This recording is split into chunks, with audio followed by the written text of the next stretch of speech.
ಶಾರುಖ್ ಖಾನ್ ಮತ್ತೆ ಏನ್ ಸರ್? ಯಾವುದು ಸರ್? ಸರ್ ಕೇಳಿಸ್ಲಿಲ್ಲ. ಶಾರುಖ್ ಖಾನ್ ಮಗನ್ ಹಾ ಬಹಳ ಹಾ ಸರ್, ಅದು ಏನಾಗಿದೆ ಅಂದ್ರೆ ಶಾರುಖ್ ಖಾನ್ ಮಗ, ಸಾರಿ, ಅವ್ರು ನನಗೆ ಹಳೆ ಪರಿಚಯ, ಹಳೆ ಫ್ರೆಂಡ್. ನಾನು 2017 ನಾನು ಬಾಂಬೆಗೆ ಯಾವಾಗ ಬೆಂಗಳೂರು ಬಿಟ್ಟು ಬಾಂಬೆಗೆ ಬಿಟ್ಟು ಹೋಗಿದ್ದೆ ಅಲ್ಲ, ಆಕ್ಟಿಂಗ್ ಕ್ಲಾಸಸ್ ಎಲ್ಲ ಕಲಿಯೋಕ್ಕೆ. ಸೊ ಅಲ್ಲಿ ಫ್ರೆಂಡ್ಸ್ ಆಗ್ತೀವಿ ನಾವು. ಸೊ ಅಷ್ಟೇ ಕಾಂಟ್ಯಾಕ್ಟ್ ಇರುತ್ತೆ. ಸೊ ಅವನು ಇವಾಗ ಮೊನ್ನೆ ಬೆಂಗಳೂರು ಬಂದಾಗ ಅವ್ನು ನನ್ಗೆ ಫೋನ್ ಮಾಡಿದ್ದ. ಸರ್ ಬ್ರೋ, ಈ ಥರ ನಾನು ಬರ್ತಾ ಇದ್ದೀನಿ, I want you to come ಅಂದ್ರೆ, ಬಾ ನನ್ನ ಜೊತೆ ಬಾ ಅಂತೇಳಿ. ಸರಿ ಆಯ್ತು ಬರ್ತೀನಿ. ಫ್ರೆಂಡ್ ಆದ್ಮೇಲೆ ಅವನು ನನ್ಗೆ ಬಂದಿದ್ದಾನೆ ಅಂದ್ರೆ ಈಸ್ ಮೈ ಗೆಸ್ಟ್. ಸೊ ಹಂಗಾಗಿ ಅವನ ಜೊತೆ ನಾನು ಒಂದು ಓಪನಿಂಗ್ ಸೆರೆಮನಿಗೆ ಹೋಗಿದ್ದೆ. ಸೊ ಓಪನಿಂಗ್ ಸೆರೆಮನಿಗೆ ಹೋದಾಗ ಅನ್ಕೊಂಡ್ಕಿಂತ ಮೀರಿ ಜನ ಅಲ್ಲಿ ಸೇರ್ಕೊಂಡ್ಬಿಟ್ಟಿದ್ರು.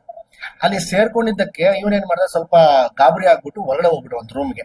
ಇಲ್ಲ, ನಾನು ಇಷ್ಟು ಜನ ನನಗೆ ತಡ್ಕೊಳಕ್ ಆಗಲ್ಲ, ಜನ ನನ್ನ ಮೈ ಮೇಲೆನೆ ಬೀಳ್ತಿದ್ದಾರೆ, ಹೆಂಗಾದ್ರೂ ಮಾಡಿಸಿ ಖಾಲಿ ಮಾಡಿಸಿ ಅಂತ. ಸೊ ಅಲ್ಲಿ ಇದ್ದಿದ್ದು ಡಿಪಾರ್ಟ್ಮೆಂಟ್ ಆಗ್ಬಹುದು, ಬೌನ್ಸರ್ಸ್ ಆಗ್ಬಹುದು, ಅವ್ರಿಗೆ ಟ್ಯಾಕಲ್ ಮಾಡಕ್ ಆಗ್ಲಿಲ್ಲ. ಕೊನೆಗೆ ಇವ್ನ ಮ್ಯಾನೇಜರ್ ಅಂತಾರೆ, ಅವ್ನ ಫ್ರೆಂಡ್ ಅವ್ನ ಮ್ಯಾನೇಜರ್.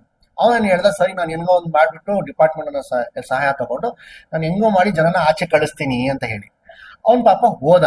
15 ನಿಮಿಷ ಆಯ್ತು, 20 ನಿಮಿಷ ಆಯ್ತು, 30 ನಿಮಿಷ ಆಯ್ತು, ಏನೇನು ವಾಪಸ್ ಬರ್ತಿಲ್ವಲ್ಲ ಅಂತ ಹೇಳಿ ನಾವೆಲ್ಲ ಏನ್ ಮಾಡಿದ್ವಿ, ಅಲ್ಲಿ ಬಾಲ್ಕನಿ ಇತ್ತು ಮುಂದೆ ಬಾಲ್ಕನಿಗೆ ಬಂದ್ವಿ.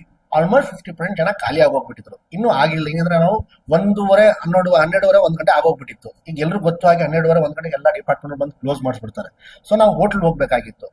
ಸೊ ಅಲ್ಲಿ ಮೇಲೆ ನಿಂತ್ಬಿಟ್ಟು ಅವ್ನ ಫ್ರೆಂಡ್ಗೆ ಕೇಳ್ದ ಅವನು, ಏನಾಯ್ತು ಅಂತ. ಇನ್ನೂ ಏನಾಗಿಲ್ಲ ಅಂತ ಫ್ರೆಂಡ್ ವೇಯಲ್ಲಿ ಅವನೊಂದು ತೋರಿಸ್ಕೊಂಡಿರೋದು. ಜನಕ್ಕಂತೂ ಅವ್ನು ತೋರಿಸಿಲ್ಲ, ಯಾಕಂದ್ರೆ ನನ್ನ ಪಕ್ಕದಲ್ಲೇ ಇದೆ. ಈಗ ನನ್ನ ಫ್ರೆಂಡ್ಗೆ ಡಿಫೆಂಡ್ ಮಾಡ್ತಿದ್ದೀನಿ ಹಾಗೆ ಹೀಗೆ ಅಂತ ಅಲ್ಲ. ಅವ್ನ್ ಜನಕ್ಕೆ ತೋರಿಸ್ತಿದ್ರೆ ಅದು ತಪ್ಪು. ಅವ್ನು ತೋರಿಸೋ ಒಂದು ಫ್ರೆಂಡ್ಗೆ. ಈಗ ನಾನ್ ನೀವು ಫ್ರೆಂಡ್ಸ್ ಜೊತೆ ಬಾರ ಹೋಗು ಅಂತ ಹೇಳ್ತೀವಿ, ಅದು ತಪ್ಪ.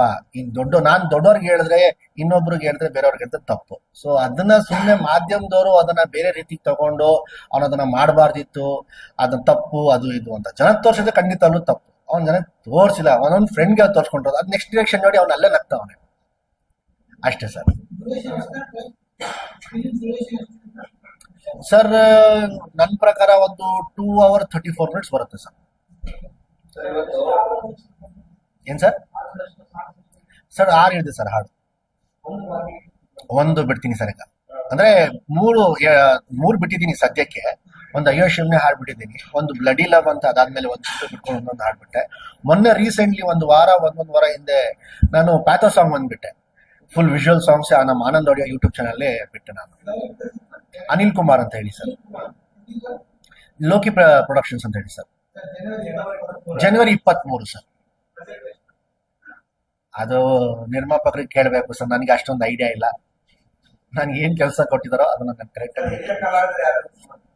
ತುಂಬಾ ಜನ ಇದ್ದಾರೆ ಸರ್. ಅಚ್ಯುತ್ ಸರ್ ಇದ್ದಾರೆ, ರಂಗಾಯಣ ರಘು ಅವರು ಇದ್ದಾರೆ, ಇನ್ ತುಂಬಾ ಹಿರಿಯರಿದ್ದಾರೆ. ಅದನ್ನ ಅವ್ರ ಹೆಸರುಗಳು ನಾವು ರಿವೀಲ್ ಮಾಡಬಾರ್ದು.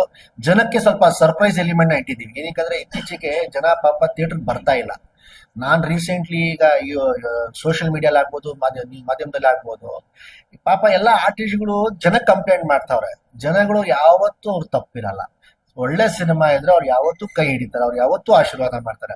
ಒಳ್ಳೆ ಸಿನಿಮಾ ಕೊಟ್ಲ ನಮ್ದ್ರಲ್ಲಿ ನಾವು ತಪ್ಪಿಟ್ಕೊಂಡು ಅವ್ರ ಮೇಲೆ ನಾವು ಅದನ್ನ ಭಾರ ಹಾಕಿದ್ರೆ ತಪ್ಪು ಅಂತ ನನ್ನ ಅನಿಸಿಕೆ. ಸೊ ಒಳ್ಳೆ ಸಿನಿಮಾ ಮಾಡಿ ಜನ ಬರ್ತಾರೆ ಅಂತ ನಾನು ಹೇಳ್ತೀನಿ ಅಷ್ಟೇ ಸರ್. ಸರ್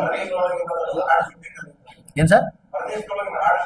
ಇಲ್ಲ ಎಲ್ಲ ಫುಲ್ ಕರ್ನಾಟಕಲ್ಲೇ ಆಗಿರೋದು sir, full cinema sir. Only Kannada sir, only Kannada. World wide release ಮಾಡ್ತೀನಿ. ಒಂದ್ 2 ದಿನ 3 ದಿನ ಬಿಟ್ಕೊಂಡ್ರೆ 26ನೇ ತಾರೀಕು ನನಗೆ ಅಲ್ಲಿ ಬೇರೆ ಕಡೆ ಥಿಯೇಟರ್ ಸಿಕ್ಕಿದೆ. ಅಮೆರಿಕ ಆಗ್ಬೋದು, ಲಾಸ್ ಏಂಜಲೀಸ್ ಆಗ್ಬೋದು, ಎಲ್ಲ ಕಡೆ ಆಲ್ಮೋಸ್ಟ್ ವರ್ಲ್ಡ್ ವೈಡ್, ಗಲ್ಫ್ ಕಡೆ ಕನ್ನಡ ರಿಲೀಸ್ ಮಾಡ್ತೀನಿ. ಯಾವ ಭಾಷೆ ರಿಲೀಸ್ ಮಾಡ್ತೀನಿ ಕರ್ನಾಟಕಲ್ಲೇ ಸರ್. ಈಗ ಗೊತ್ತಿಲ್ಲ ಸರ್, ತುಂಬಾ ಬೇಗ ಆಗೋಗುತ್ತೆ, ನೋಡ್ಬೇಕು ಅವಾಗ ಡಿಸ್ಟ್ರಿಬ್ಯೂಟರ್ ಡಿಮಾಂಡ್ ಹೆಂಗಿದೆ ಏನಿದೆ ಅಂತ ಹೇಳಿ. ಈಗ ಬೇರೆ ನನ್ನ ಟೈಮಲ್ಲೂ ಬೇರೆ ಸಿನಿಮಾಗಳು ಇದೆ. ಈಗ ದುನಿಯಾ ವಿಜಯ್ ಸರ್ದೆ ಲ್ಯಾಂಡ್ ಸಿನಿಮಾ ಇದೆ, ಆ ಟೈಮ್ಗೆ ಅವರು ಬರ್ತಿದ್ದಾರೆ. ಸೊ ನೋಡ್ಬಿಟ್ಟು ಡಿಸ್ಟ್ರಿಬ್ಯೂಟರ್ ಡಿಸೈಡ್ ಮಾಡಿ ನಾನೇ ಮಾಡಿದ್ದೀನಿ ಸರ್. ಫಸ್ಟ್ ಸಿನಿಮಾ ನಾನು ಮಾಡಿರ್ಲಿಲ್ಲ, ಸ್ವಲ್ಪ ಕಾನ್ಫಿಡೆಂಟ್ ಇರಲಿಲ್ಲ ನಾನು, ಆದ್ರೆ ಈ ಸಿನಿಮಾ ಡಬ್ಬಿಂಗ್ ನಾನೇ ಮಾಡಿದ್ದೀನಿ ಸರ್. Thank you sir.